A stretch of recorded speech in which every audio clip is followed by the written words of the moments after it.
start just by introducing myself to you all if we have not yet met. I met many new faces coming in the door today. My name's Leah Zickman. I'm the executive director here at Hourglass. And I like to ask this every time, but who's here for the first time? Thank you for being here. I will tell you a little bit about who we are, and then also point you to some literature at the back of the room. We have our annual report. I have some business cards there. I love meeting with people who are interested in being part of Hourglass. We are entirely donor and member funded, and so everyone who joins us at our First Friday forums are here as members. If you are not yet a member but you'd like to join, feel free to reach out to me. You can join on our website. You get invitations to our First Friday forums each month. Here at the Hourglass, we focus on quality of life issues in Lancaster County. So sometimes, like today, we're focused on city leadership. Last month, we were focused on county leadership. We like to have a balance between the two and really focus on what contributes to this very great, enviable quality of life that we have here and how to protect that. We also do biweekly newsletters, and we like to elevate the voices of community leaders and get folks in the room so that you can have sound decision-making moving forward in your days, whatever it is that you're doing. This information is helpful to you all. Today, I'm very pleased to introduce the 44th Mayor of the City of Lancaster, Mayor Jaime Arroyo. We know Mayor Arroyo as the former CEO of Assets, a nonprofit community development financial institution. Mayor Arroyo also spent 6 years on City Council, contributed to the creation of the COVID-19 Small Business Relief Fund, as well as allocating $15 million in ARPA relief funds to support affordable housing and community facilities. Mayor Arroyo ran a campaign on 3 key priorities: an economy that works, government that delivers, and a city built for everyone. He has spoken on his commitment to the small business community, improved government efficiency, street safety, affordable housing, and increased youth involvement in Lancaster City. Something I remember hearing Mayor Arroyo talk about several times during his campaign is that becoming mayor is like becoming the CEO of Lancaster City. And if that is true, we are now all his teammates and his collaborators. We can consider this one of the first of many meetings, and a place to open the door to collaboration and envisioning a better future for Lancaster City. Before I pass the microphone, I'd like to thank our forum and sponsors, Rogers & Associates, Millersville, and the Ware Center for our beautiful space today and always being flexible when we outgrow our normal room, and Shoemaker for our live streaming services. And now I will pass it to Mayor Arroyo.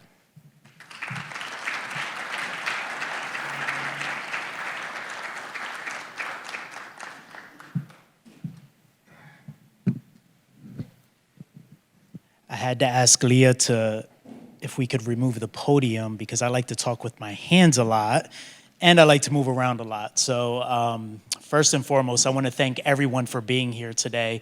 It is truly an honor and a privilege to serve as the 44th Mayor of Lancaster City, and it's a privilege and an honor to be here with all of you today. I'm a true believer that leadership is a team sport. While the title mayor is next to my name, I know that I can't make the impact that I hope to make in Lancaster City without each and every one of you. So in order to make the right decisions over the next few years to ensure that these priorities are not only implemented, but also highly impactful, I'm going to need every one of you to make sure that we are heading in the right direction. And that comes through feedback, that comes through challenging me, but that also comes with great ideas and what do we need to make things a little bit better. So a little bit about me. Cold days like today, I am reminded about the story that my father used to tell me back when I was a kid, because every time it is 3 degrees outside, I am wondering, why did my parents leave the beautiful beaches of Puerto Rico to land in cold Pennsylvania? And not just cold Pennsylvania, but we flew over Miami, the Carolinas. There were a lot of beaches along the way that we could have landed in. And my father used to tell me that it was my grandfather that would actually fly back and forth from Puerto Rico to central Pennsylvania to work on the farms here. And he would actually work here and bring back some money for the family back home. And when I was born there, my parents wanted the opportunity to raise their children in a place that was welcoming, had good education, but also provided a good quality of life. So when they decided to look for a new home, Lancaster, Pennsylvania was the obvious place. And it's the story for so many Puerto Ricans who have landed in Lancaster and decided to call this community their home.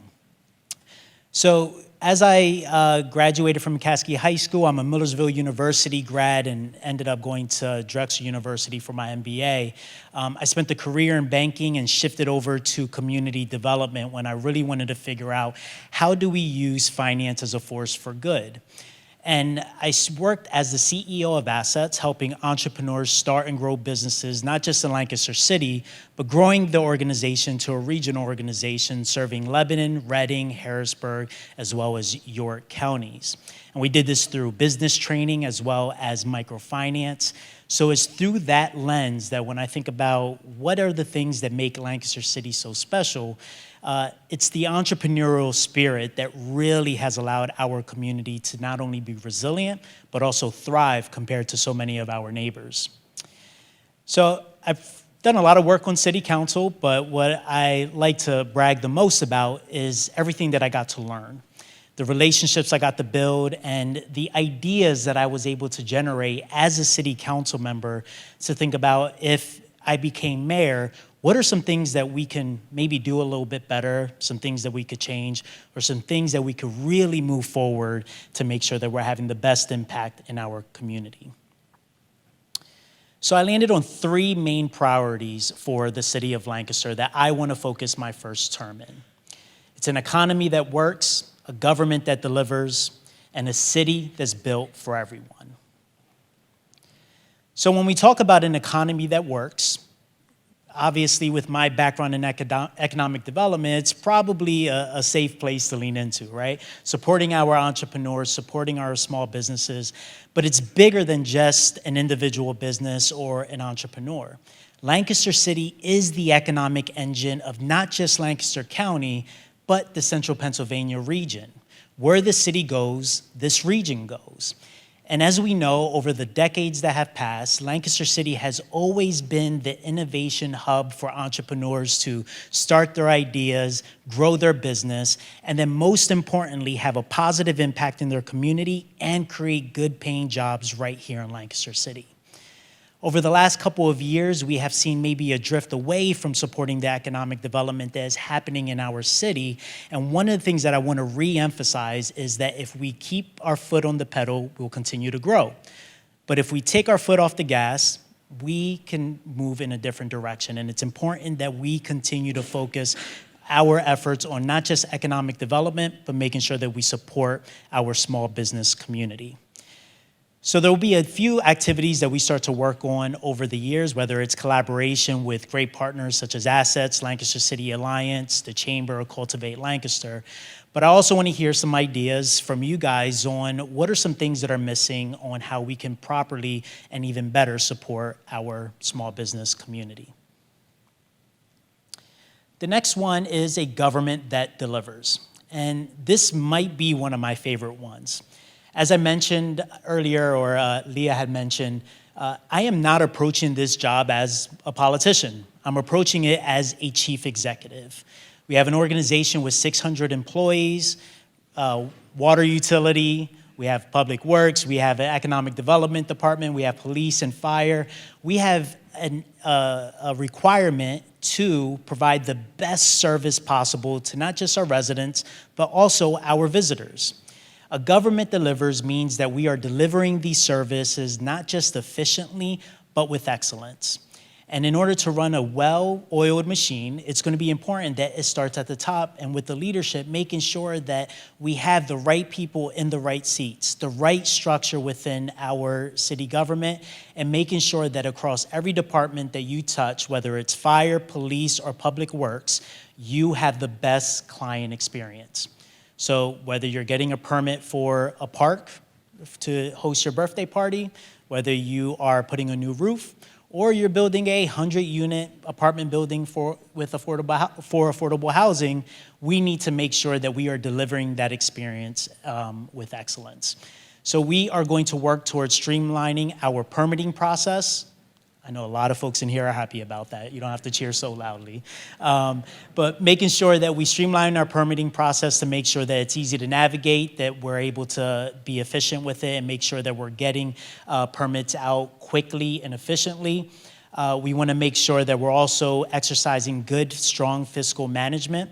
A couple years ago now, we did pass home rule, right? And it's making sure that we continue to be good stewards of our resources, making sure that the City of Lancaster is strong financially. And then last is our water utility. So as you guys know, the City of Lancaster not only manages our water for the city, but we also manage the water for 13 other municipalities.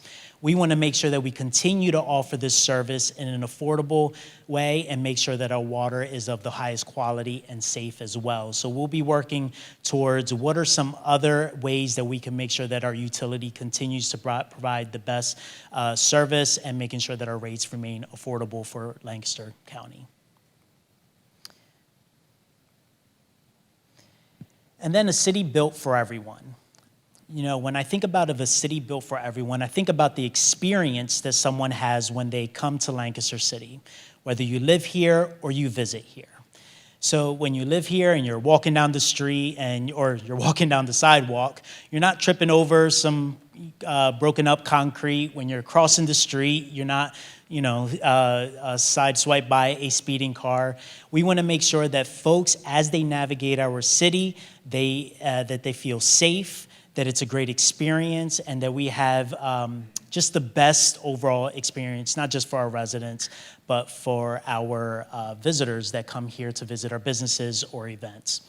On the other side of that is the psychological safety component, right? When someone comes to Lancaster City, do they feel psychologically safe, right? Do they know that there is a police presence, or if they need to call the fire department, that they're going to get quick and effective service? These are critical things to make sure that any city thrives, and it starts with public safety and making sure that folks feel comfortable as they walk down our neighborhoods. So a city built for everyone also means just that, everyone. Ensuring that we think about accessibility needs, making sure that folks can navigate our transit system, not just in the county, but also in the city. And one thing that I'll mention as well is continuing to ensure that our city remains a welcoming community. We are a certified welcoming city, and it's what brought my family here, right? My family came here because Lancaster City welcomed them, and it gave them an opportunity to raise their 2 kids and provide them a good quality life. I am committed to ensuring that our city remains a certified welcoming city, and that our residents, no matter what your background is, that you feel safe and welcomed and feel like you belong here in our community. And I want to share the final thing, which is our city's values. And to me, this is a reminder that culture eats strategy for breakfast. And I know a lot of folks here probably have heard that term over and over again. But we can have the best strategic plan, we can have the best master plans that we have, but if the culture within City Hall and outside of City Hall isn't one that is welcoming, one that builds trust internally and externally out in the community, if it's not one that takes ownership and responsibility over mistakes and looking for ways to do better, and one that does everything and anything with excellence, we can't accomplish the priorities that I just mentioned here today. So at City Hall, we are working hard to make sure that we are embedding a culture of excellence, of high performers, because we know that in order to deliver the services, we need to make sure that we are providing them with excellence if we want to make sure we're providing a good experience. So a few quick things that are coming up here that will give an opportunity for all of you to engage. As I mentioned, one of the ways that I want to ensure that our local government's being responsive is by hosting regular town halls through every quadrant of our city. In my first 100 days, I've committed to doing 4 town halls, 1 in each quadrant of Lancaster City. These are the dates and when and where we'll be hosting them. We also have a new city website that's coming that's going to expand on accessibility and making sure that it's ADA compliant. And then we are working on some permitting updates right away. So our team is hard at work to make sure that some of these improvements are happening. So, great. So that concludes my presentation, and I wanted to make sure that we had an opportunity to do some Q&A here. I would love to hear from you, some of the things that are going well, some of the challenges that you're experiencing, and maybe some ideas on how you think we can build an economy that works, a government that delivers, and a city built for everyone. Thank you.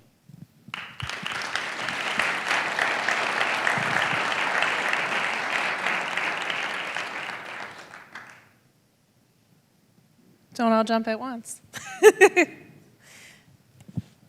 We do not yet have any questions on the live stream, but I do want to invite anyone who's on the live stream to submit your questions. And if you have any struggles with that, I also have the Hourglass email available as well, so I can read questions off of there. But let's start with some questions.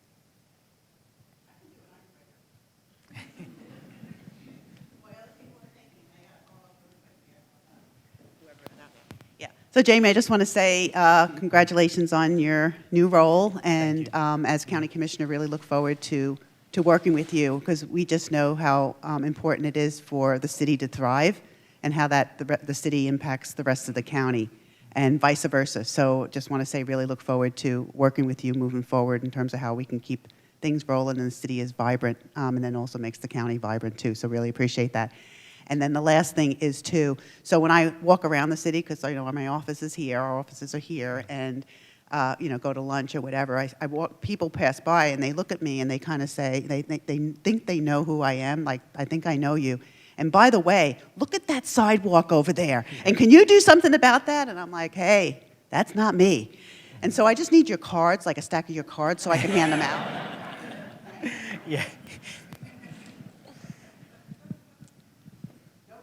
Yeah, no, I was trying to think of something quick to say, and I'm like, oh, God. But yeah, it's funny because I'm thinking, I'm like, no one knows who I am or anything like that. But of course, I'm going out for runs and people are, waving me down and then they're bumping into me. And yes, they're like, I don't want to bother you. I'm sure you're busy. But I have a question about the sidewalks or the snow plows or whatever it might be. So, yeah. So, Mark Virginis, again, thank you for your time with that Zoom that we had about a month ago. Kind of building on what Commissioner said, I'm in the Grice building, so I walk through or go up through Lancaster Square. And now you have, Cargus has very few employees there. LMP, which I don't even know if they're retaining their offices there. The condos haven't been able to be sold yet. Starbucks is closed down. I mean, and that was when Mayor Gray was leaving, he was like, oh, we're done. Like, I fixed it. Mm-hmm.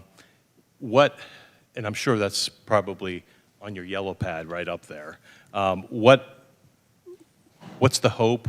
What's the vision for that square, whether you want to talk about the homeless, the drugs, or, hey, the library, Larry's property, whatever going on there? Because that seems to be I don't want to call it the hockey smile, which people have said, like it's the missing tooth, like there's no one there yet. Mm-hmm. What's the outlook for that piece? Yeah, so a couple things. I think one of the realities is that we've had some challenges in Ewell Plaza when it comes to public safety, and maybe a perception more than anything on the safety of coming downtown, right? And I wish I could take credit for this, but I can't. About a year ago, I believe, there was a group of resource providers that came together that all had a stake in Ewell Plaza. City Alliance, Downtown Investment District, folks, tenants, and the developers of 101 North Queen Street. and they got together, police officers as well, to talk about what are some strategies that we could do to activate the space. One, to make sure we're providing resources to folks that need it that are in that area, create a presence of public safety, but then also activate the space so that way small businesses that are looking to come into that area see it as a viable option. In recent months, we have seen a trend going downward of either crime or incidents that we've seen, so that's a positive. And from what I understand, we are seeing a lot more interest in those spaces and some businesses that are going to be coming in soon. So that's good news. Now, how do we keep that going? And that goes to my comment around economic development's not something that you're done with. It is something, and just like everything, right? Public safety, economic development, whatever it might be, it is something that you continuously improve upon. So we can't take our foot off the gas. One of the ways that I want to really lean into economic development from a city perspective is through our tourism master plan. So last year, the City of Lancaster embarked on one. We had that finalized. There's a couple things that I'm giving my input to on how the city can really lean into that. But the idea is through tourism that we can bring some of the dollars that are not just coming into the region, but from the county, and have folks visit Lancaster City more to see all the great things that are happening here, to spend dollars right in our small business community here. So I think through tourism, we're going to be able to invest more dollars directly into the entrepreneurs there that create some of that vibrancy. And I don't know the exact statistics, and someone from Discover Lancaster might be able to help me with this, but we have tons of tourism that's coming into the county, but I believe a small percentage of that actually make their way into the city of Lancaster. We want to capture more of that, so that way we can help support the businesses in spaces like 101 North Queen, but small businesses across the city. Larry Cohen, Parking Authority. Pass the mic. Yeah. No, just kidding. So it's a funny story I'm already able to tell about our relationship here. Yeah. That when I congratulated you on winning, and I said, I'll talk to you 2-3 months from now when you deal with things that are more high priority. And then you have a snow emergency in your first 3 weeks, and we're almost connected by the hip for about 9 straight days. Yeah. I'm curious to know from your perspective on a debrief, how did you feel the snow emergency went? Just an overall opinion, and because obviously we're doing an internal debrief on how we can do it better next time. And it's been 5 years, so it's kind of getting the rust off. But within a couple of weeks, you're thrust into that. So I was curious what your perception of it was. Yeah, no, that's a great question. So there's nothing like welcoming a new mayor than a snowstorm coming. So yes, first of all, thank you, Larry, and your team for being great partners in that. The City Alliance also was a part of that. And again, one of those things you wish you could take credit for. The teams at City Hall were just amazing when it came to the response needed to take care of that snow and respond quickly and effectively. Police, fire, public works team, our communications team, I think did phenomenal in getting the word out. And I think going back to this idea of excellence, and it's you take responsibility and you're always looking for ways to improve upon a process. Our team at City Hall really looked at what were some of the instances that we worked on in the past, and what are some new things that we could do this time around, knowing that the storm is coming, that we can improve upon.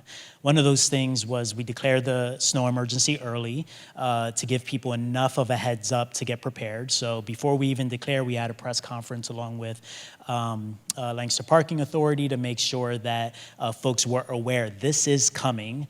And then we actually opened the garages earlier than normal. So we opened them up at 8 a.m. knowing that we were going to declare at 12 p.m. This had most people in the downtown area specifically or throughout the city get their cars into parking garages. And I forget what time, it was like early afternoon, we already were at 90% capacity, right? Yeah. Not soon after we declared at 8, we allowed at noon. By about 2 p.m., we were about 90% capacity citywide. Yeah, so, overall, I think we did a really good job, especially comparing other cities and how their response was. Now, was it perfect? Absolutely not, right? There's always opportunities to improve, but I think the highlights of this specific snow emergency and how we were able to navigate it was a quick response from our public works, fire, and police teams. Communication, constant communication, right? Reminding residents about what's happening, when it's happening, I think was critical. And I would say partnerships, right? One of the special things about Lancaster City that, right now we might take for granted, but a lot of cities don't do collaboration the way that we do it. And the fact that we were able to get on a Teams meeting with the Parking Authority, Downtown Investment District, what are you guys hearing from business owners? What's going well? What's not going well? And being able to respond in real time, I think that piece was really critical to make sure it was successful. Yeah, I was just going to add that. There was a lot of activity going on in the city on Saturday. There was a huge volleyball tournament at the convention center. The restaurants were busy, the bars were busy. We actually pivoted in the DID and didn't do the deep down enforcement there. And then I think on the other end, where we've had the problems when the snow emergency is over, and as I'm panicking, how are we getting the folks out of the garages so the paying customers can get back in? It went pretty well. Yeah. We were able to do that transition of about 5,000 spaces. So yeah, the back end of it was just as critical as the front end. Yeah. Now, if we could just get the temperature to go above 32 degrees, will be great. So, yeah. Jamie, Kevin Saints here with SCORE, but I just want to thank the Parking Authority and you for my daughter, who lives about a block west of the West Art facility where you'll be having your roundtable. She called her father, me, and said that her car was parked for free for a few days, I guess, during the storm, and she's very appreciative. 4 days, thank you. She was sorry that the time expired, by the way, but she was glad for the 4 days, trust me. First question is, I got two questions. One is, how did she find out about that West Art meeting? Because I'd really like to encourage her to go. She's a 30-something, and I'm sure you'll hear some good news from her, good comments from her. Yeah, we'll actually be posting about the town halls hopefully by next week. Well, yeah, next week you'll start to see the calendar. We'll be posting the details next week for folks to attend them. Great. The second question is, it's exciting to hear you start off your first pillar of the three is for small business. Paul and I are SCORE mentors for a long time, and there's literally thousands of businesses in Lancaster County that benefited from SCORE assets, other mentoring organizations. How do you want an organization like SCORE to engage with you or your office to try and take it to the next level? Yeah. So I think feedback is just super critical. I think one of the challenges whenever you're in a role like this is that sometimes the information from a grassroots level doesn't always make it up to you. So one of the things that I want to encourage, whether you're a SCORE mentor, a business owner, or you're just a visitor in Lancaster City, is feel free to contact the mayor's office. I think those data points, even if we can't do something right away, it's consistent feedback like that. It's helpful to make decisions or pivot anything or think of new ideas. I recognize that sometimes there are barriers to talking to elected officials, and I want to make sure that doesn't exist in the mayor's office. So as I mentioned, I'm approaching this from a chief executive standpoint. So in order to make sure that I know that the customer, residents, visitors, business owners are happy, I need to hear from you. So I would say, make sure that you're bubbling that up to the mayor's office.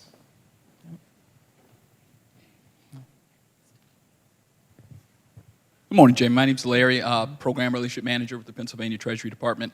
Our particular office at Treasury is dedicated towards financial literacy and promoting education and providing access to that and resources. So my question is, as you're building out your mission plan for 26, 27, what workforce development initiatives does the mayor's office have? Yes, great question.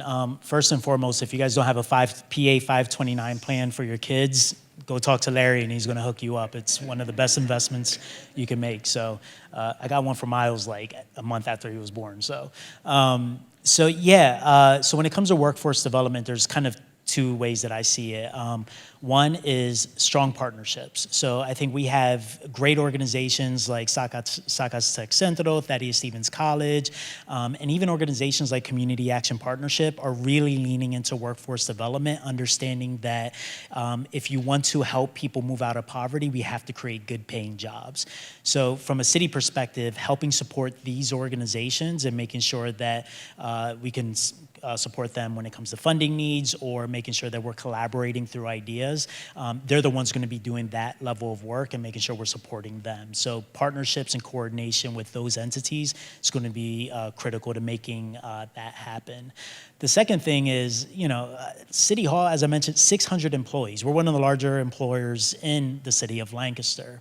Selfishly, I want to see more School District of Lancaster students not only stay in Lancaster City, but work in Lancaster City. And I see us having an opportunity to recruit more School District of Lancaster students to work in our public works department, become firefighters, become police officers. To me, that's a great opportunity, not only to improve our workforce here, but it also actually enhances our services because when you have police officers, firefighters, folks working in parks that represent the community, there's an inherent trust there and you have better community engagement through those interactions. So I'm looking forward to working more closely with the School District of Lancaster to think about what does a workforce development pipeline look like for students that are graduating and get them potential jobs at the City of Lancaster as well. So utilizing our asset, which is our employment, to help with that. You're off to a great start. Thanks for the plug, Jamie. Yeah, thanks. I just wanted to ask, will you continue the tradition of having the office open to anyone on Thursday afternoons? Yeah, so I'm almost embarrassed to say this. I was on city council for 6 years. I didn't know that was a thing. So, but a few folks did tell me about that. I think maybe in recent years, just for whatever reason, maybe that wasn't always a thing. But I am interested in having open office hours. Quite honestly, I want to do it a little bit different. I don't think it's going to be at City Hall. I want to go out to the neighborhoods. So, I'm having conversations right now around what does open office hours look like at the public library, at a small business in the Southeast, like just kind of going out to different community areas to quite honestly, remove the barrier of the formality that exists in City Hall. Sometimes it's, that alone is a barrier. I didn't step foot in City Hall until, I believe, maybe a little bit before I was a counselor, right? And I want to make sure that residents feel that there's a connection and that they see their elected officials going into their neighborhood. So, more to come on that. Once I could get my schedule put together. Jamie, I'm back here. I'm going to read a question off from the live stream. This says, we must improve pedestrian safety. In 8 years living downtown, I've been in a threatening situation more than a few times. Can we have a kitchen cabinet or round table to dissect responsible factors? Yeah, so I mentioned about accessibility being a critical piece around a city built for everyone. One of the conversations that we're having now is how do we evolve our Office of Language Access to an Office of Accessibility?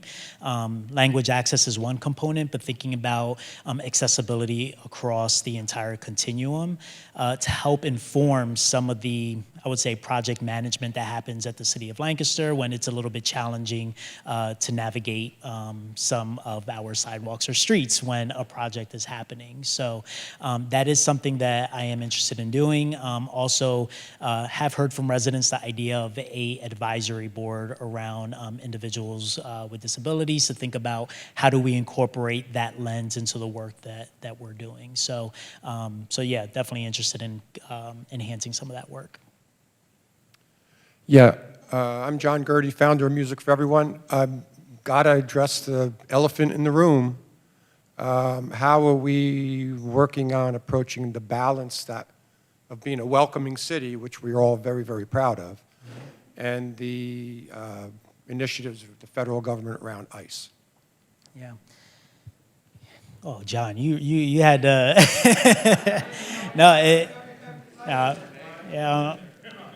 yeah. No, it is a real concern. So I was recently at the U.S. Conference of Mayors last week, and if there was one topic that kept popping up and didn't matter what part of the ideological line you were, was, what does happen when we see a surge of enforcement coming into our communities, especially when lines are crossed. Couple things around that. So our team, our neighborhood engagement team, has been working hard to make sure that we're collaborating with community partners to ensure that folks know what resources are available to them and that they know their rights, right? So whether you're documented or undocumented, you do have rights in this country. So making sure that folks know that for sure. The other thing is around feeling safe in our community. So, our public safety teams understand that their number one priority is to keep keep residents safe, and ensuring that, no matter who you are, the law is being followed, and that under my leadership, that will continue to move in that direction. So I know it's a tough time right now. I think it's going to be one of those things that we are doing everything we can to provide education, resources, and collaborate with partners to make sure that every person that lives in Lancaster feels safe and welcomed. Hello. I get to go after that question, but Anna Ramos, Executive Director of the Workforce Development Board here in Lancaster County. So I came a little bit late, not sure if you've already gone over this, but you talked a little bit about workforce development, and obviously boots on the ground, the organizations that are doing that work are amazing. Can you speak a little bit about also the Youth Advisory Council that you talked about? Because I just want to make sure you're aware, and you were on my ticket to make sure we connect, because workforce development is economic development, and making sure that we have a strong workforce ecosystem in our community to make sure we're making economic impact. But we do have a summer youth employment program that we will be launching for 14 to 24-year-olds, making sure we have summer work opportunities for them in our community, and working strongly with SDOL and all the districts within the county. So we'll make sure we'll connect with you and make sure within city government there are opportunities for youth, so I can share that with you. But I'm very interested in learning more about what this Youth Advisory Committee would be and how we can be a part of that. Yeah, absolutely.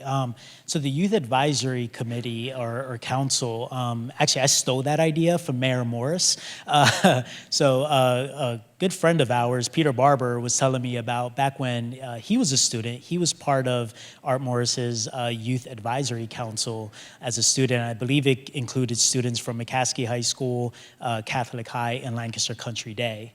And I thought it was a great idea. It was like, what better way to get students engaged in public service, understanding what local government does, how they can get involved, and just understanding the different aspects of what's happening in their community, then getting them directly engaged with the mayor's office.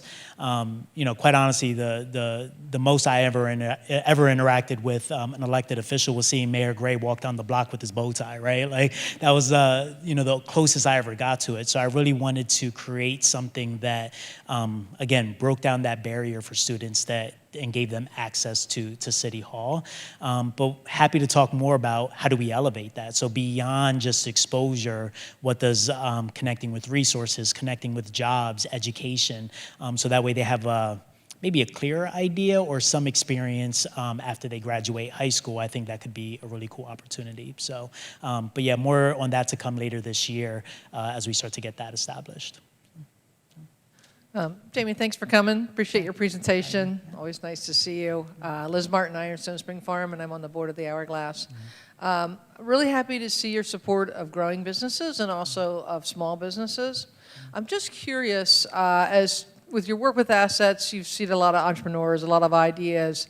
What would be some of the small businesses or businesses that you would actually like to see come into Lancaster City?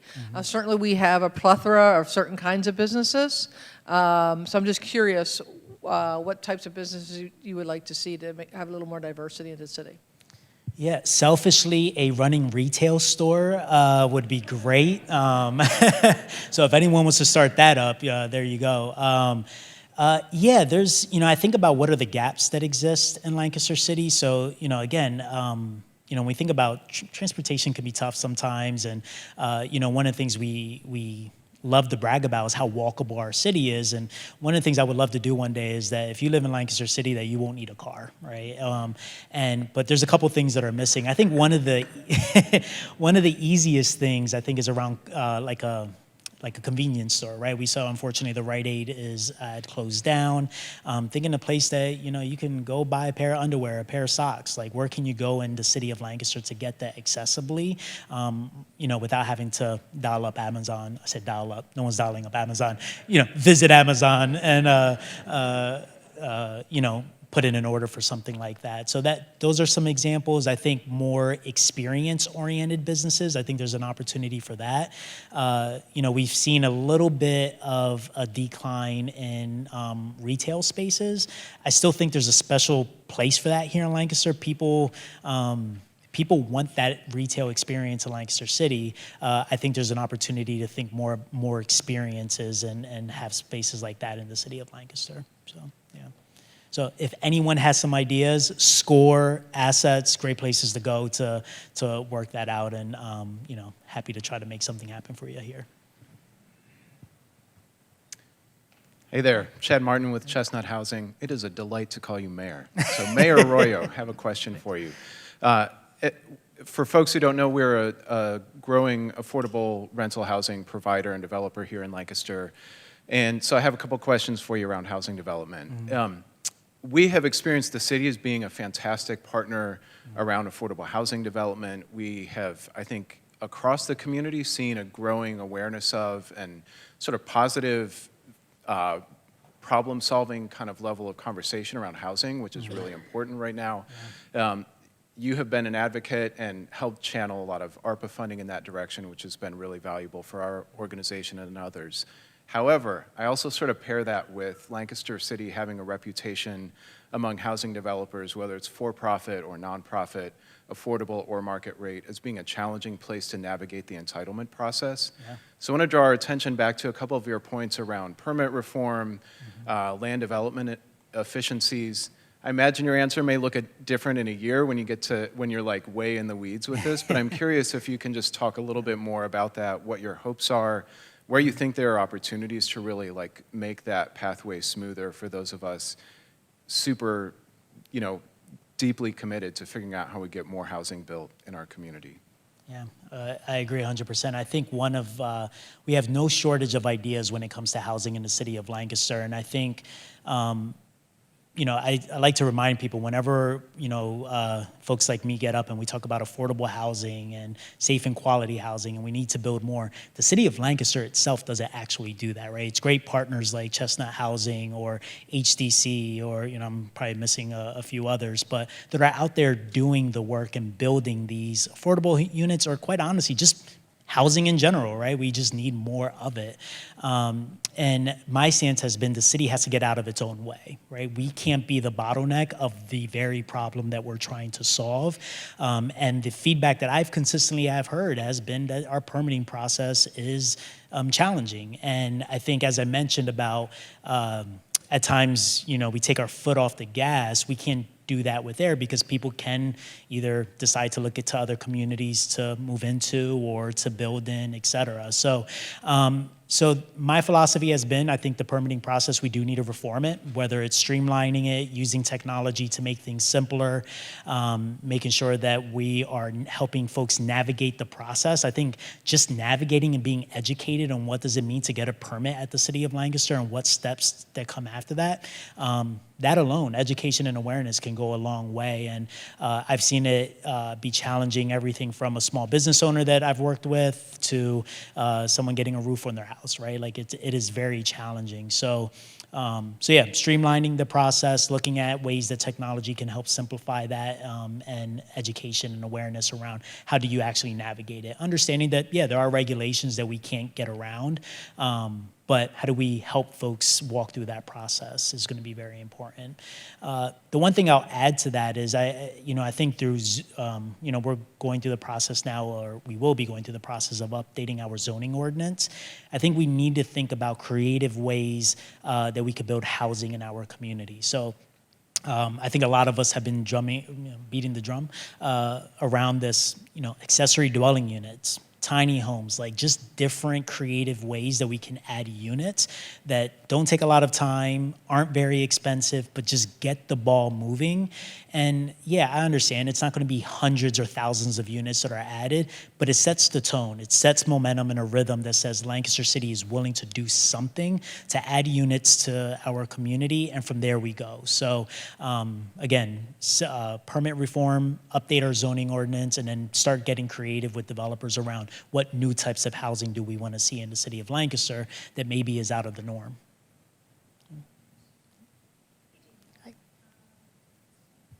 Hello. Yes. Hi. So since Jordan and I with GSL Public Affairs and Next Generation of Lancaster, so since our earliest conversation, it's clear that you value health and wellness, and you see its importance in societal well-being.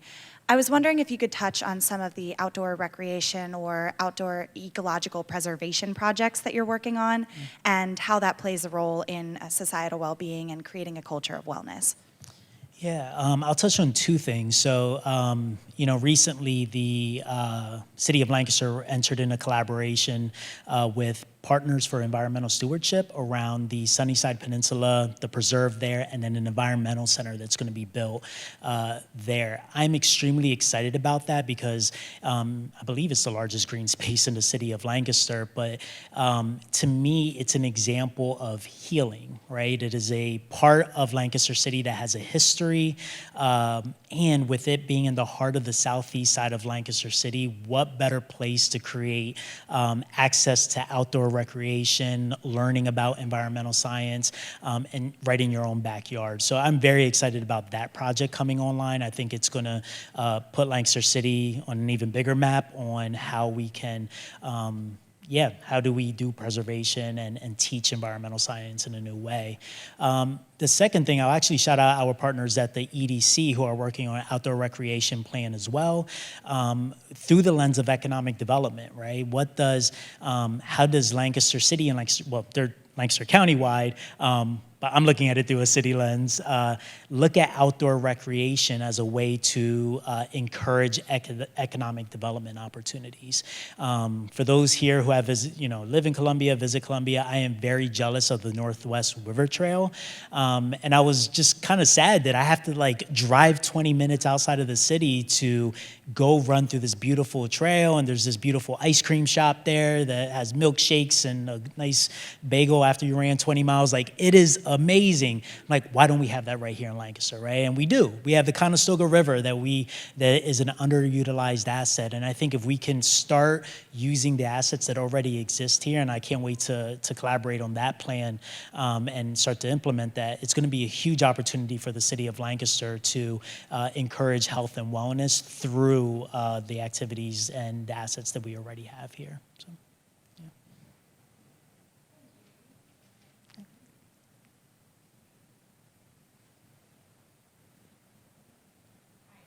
yeah.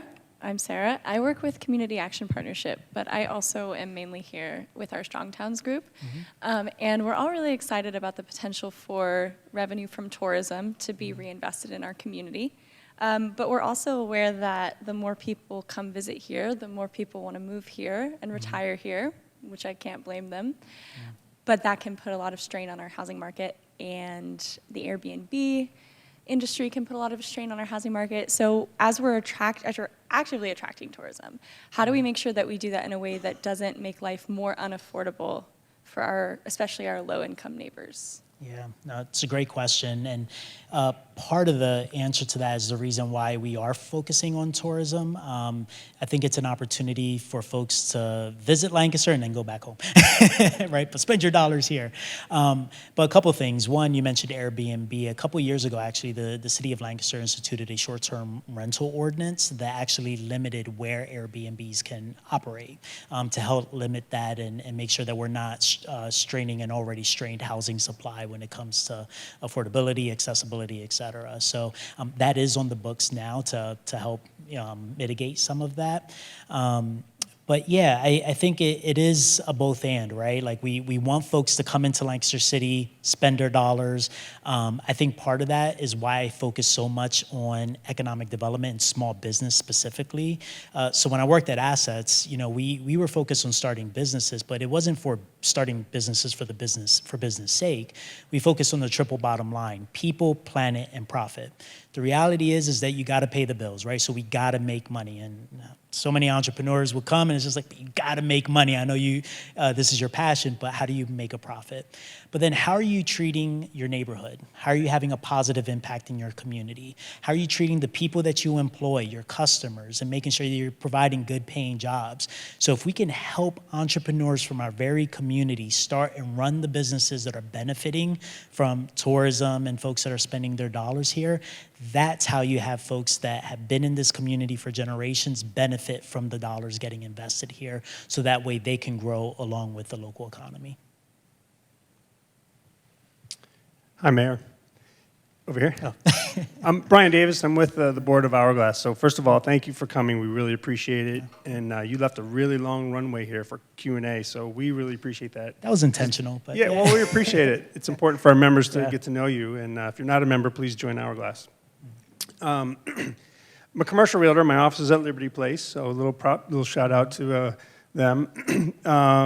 And you mentioned, I love the analogy of the missing tooth, I believe you said, for the city. Sorry, the hockey analogy, the missing tooth. Oh, did I say that? Someone did, maybe? Oh, someone, oh, there you go. Hockey I was like, style. I don't know anything about hockey, but if I threw that out there.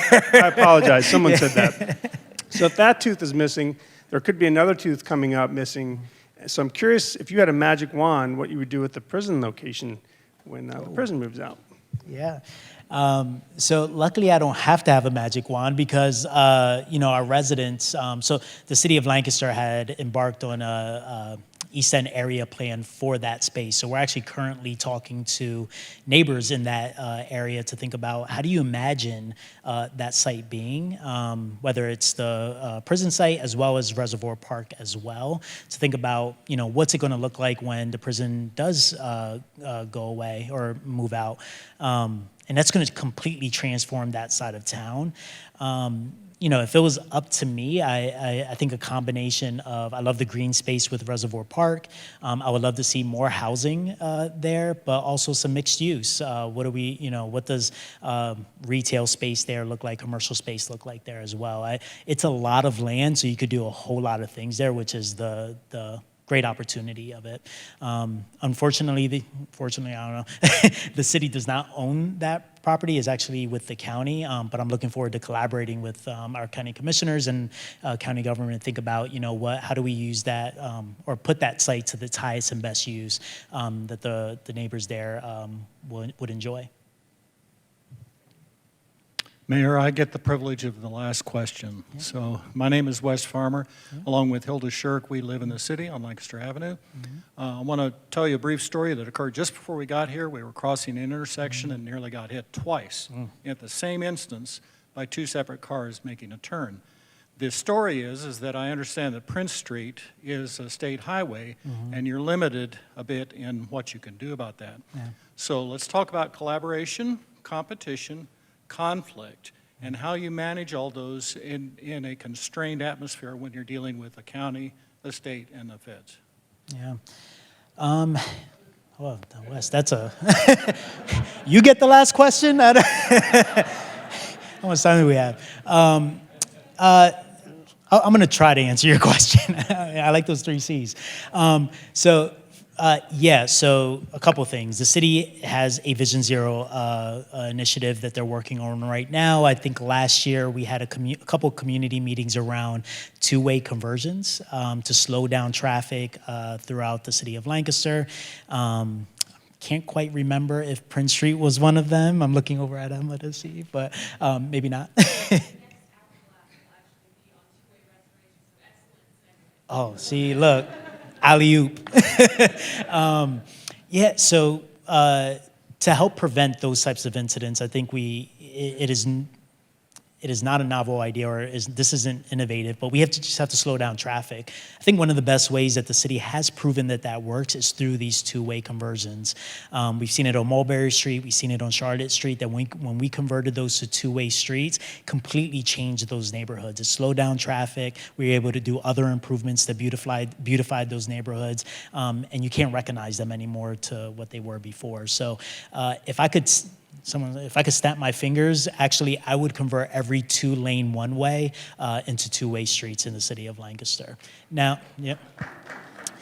I know, some people are like, but I like going fast. No, you can't go fast through the city of Lancaster.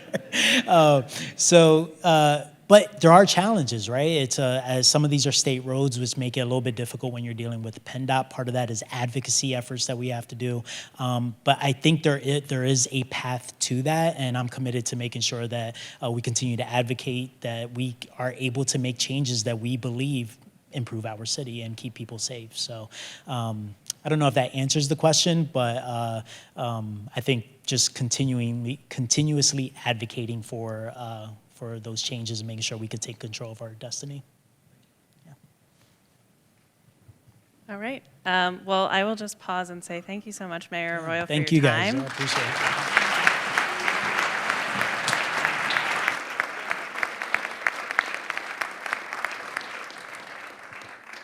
And thank you to you all for your questions. This really is what we're doing here at the Hourglass. We have speakers who come and share their expertise, but it's also very important who's here in the room. That shapes the questions, that shapes the conversations, it shapes the future of our city and our county. So thank you all for showing up. I'm happy to keep growing out of our room, so keep coming if you want to come. As we've talked about, I planted Wes's last question on purpose. I'm just kidding.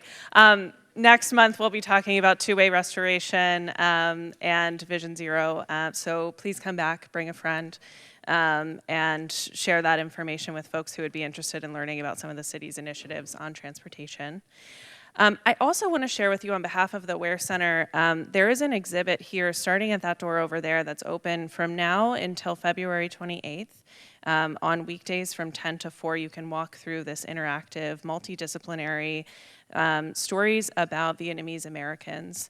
And it's free to go through. So I know a lot of you come on your lunch break. If you have time to walk through after this, feel free. If not, come back. And that's all for me. Thank you so much for being here and have a great weekend. Stay warm.